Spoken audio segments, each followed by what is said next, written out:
Hi, I'm John Gleason, and this is a UDOT Construction Update.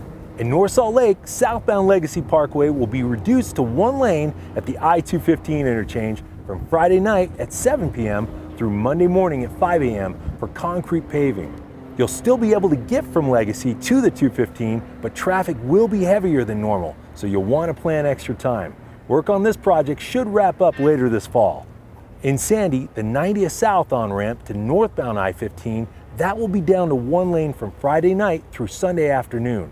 The 3 right lanes on the ramp will be closed so that our crews can complete pavement repairs. For all of you Real Salt Lake fans heading to Rio Tinto this weekend, you'll want to keep this in mind and use 106 South to get back onto the freeway after the match.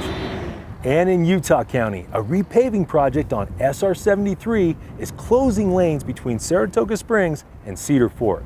The highway is down to one lane in each direction Monday through Friday from 6 a.m. to 7 p.m. and then Saturday from 7 a.m. to 7 p.m. However, all lanes will be open during the commute times. You could see some delays, and occasionally the highway will be down to one lane with flaggers directing traffic. So please be alert and use caution in the work zone. And remember, to avoid construction delays, do what makes the most sense for you. Rethink your trip, telecommute, or take a different route.